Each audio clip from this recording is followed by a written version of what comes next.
आप सभी का आपके अपने चैनल ज्योग्राफी विद ऋषि जाट में स्वागत है। पेश है 7 मिनट सीरीज पार्ट 6 कक्षा 10 सामाजिक विज्ञान राजनीति विज्ञान पाठ 2 संघवाद। आज का टॉपिक संघवाद। प्रश्न 1, एकात्मक सरकार से क्या आशय है? उत्तर, जिस देश में एक ही स्तर की सरकार हो एवं समस्त शक्तियां केंद्रीय सरकार में निहित हो उसे एकात्मक सरकार कहते हैं। प्रश्न 2, संघात्मक शासन से क्या आशय है? उत्तर, जिस देश में 2 या 2 से अधिक स्तर या प्रकार की सरकारें हो उसे संघात्मक शासन कहते हैं।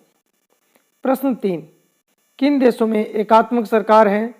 उत्तर, इंग्लैंड, जापान। प्रश्न 4, किन देशों में संघात्मक सरकार है? उत्तर, संयुक्त राज्य अमेरिका, भारत।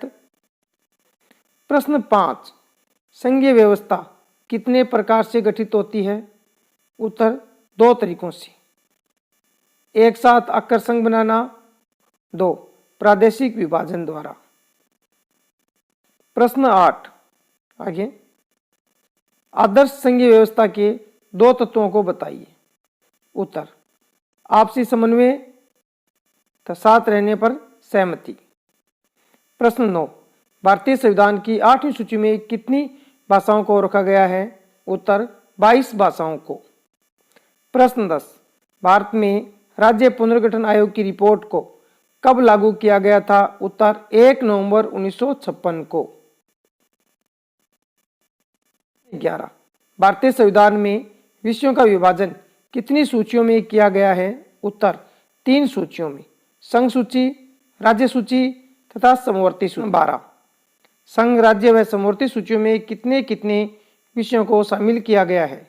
उत्तर, 97 संघ सूची में, 66 राज्य सूची में और 47 समवर्ती सूची में विषय हैं। प्रश्न 13, संघ सूची के किन्हीं 2 विषयों को लिखिए। उत्तर, संचार व बैंकिंग।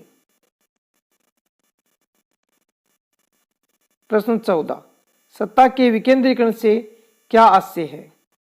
उत्तर, जब सत्ता का बंटवारा विभिन्न स्तरों में किया जाता है या सत्ता की भागीदारी बढ़ाई जाती है तो उसे सत्ता का विकेंद्रीकरण कहते हैं।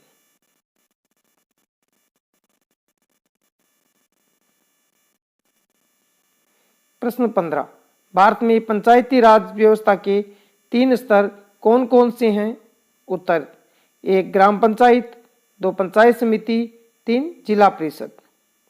प्रश्न 16, ग्राम पंचायत के मुखिया का पदनाम कौन सा है? उत्तर, सरपंच। ग्राम पंचायत का मुखिया सरपंच कहलाता है। प्रश्न 17, गठबंधन सरकार किसे कहते हैं? उत्तर, जब एक से अधिक राजनीतिक दल मिलकर सरकार का गठन करते हैं तो उसे गठबंधन सरकार कहते हैं।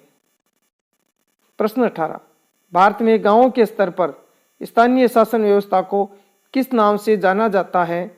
उत्तर, पंचायती राज के नाम से। प्रश्न 19, भारतीय संघ में वर्तमान में कितने राज्य व केंद्र शासित प्रदेश हैं? उत्तर, 28 राज्य व 8 केंद्र शासित प्रदेश हैं। प्रश्न 20, भारत में पंचायती राज अधिनियम कब लागू किया गया? उत्तर, 73वें संविधान संशोधन 1992 के द्वारा लागू किया गया। प्रश्न 21, 73वें संविधान संशोधन की 2 विशेषताएं लिखिए। उत्तर, नियमित चुनाव 5 वर्ष बाद, पंचायत के चुनाव प्रत्येक 5 वर्ष बाद हो।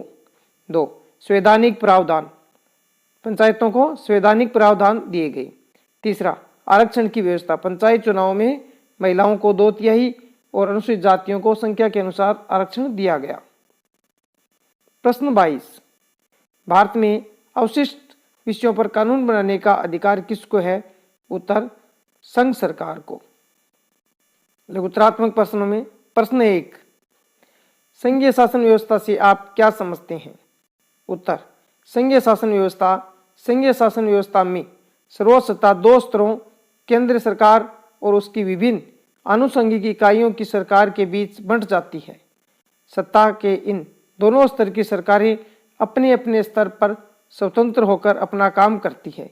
ये दोनों ही सरकारें अपने अपने स्तर पर लोगों के प्रति जवाबदेह होती है। प्रश्न 2, भारत की भाषाई विविधता का संक्षिप्त वर्णन करें। उत्तर, भारत की भाषाई विविधता भारत में 2011 की जनगणना में 121 प्रमुख भाषाएं पाई गई हैं।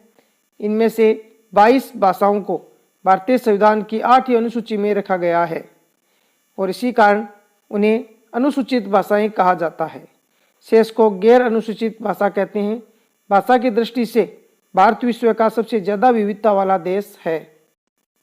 प्रश्न 3, सरकार के तृतीय स्तर की किन्हीं 4 विशेषताओं को स्पष्ट कीजिए। उत्तर, सरकार के तृतीय स्तर से आशय स्थानीय स्वशासन की संस्थाओं से है। इसकी 4 विशेषताएं निम्नलिखित हैं। 1, इन संस्थाओं के सदस्यों तथा पदाधिकारियों के पदों में अनुसूचित जाति, अनुसूचित जनजाति के लिए सीटें आरक्षित होती हैं। इनमें 1/3 सीटें महिलाओं के लिए आरक्षित की गई है। 3, सभी स्थानीय संस्थाओं के सदस्यों के चुनाव के लिए राज्य चुनाव आयोग की व्यवस्था की गई है। 4, राज्य सरकारें अपनी आय का 1 भाग संस्थाओं को देगी। प्रश्न 4, शक्तियों के विकेंद्रीकरण के पीछे मूल भावना क्या है।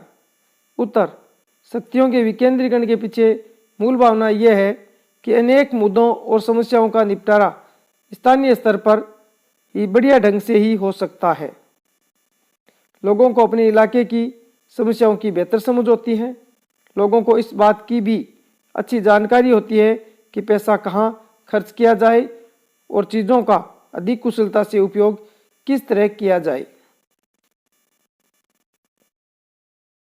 वीडियो पूरा देखने के लिए धन्यवाद।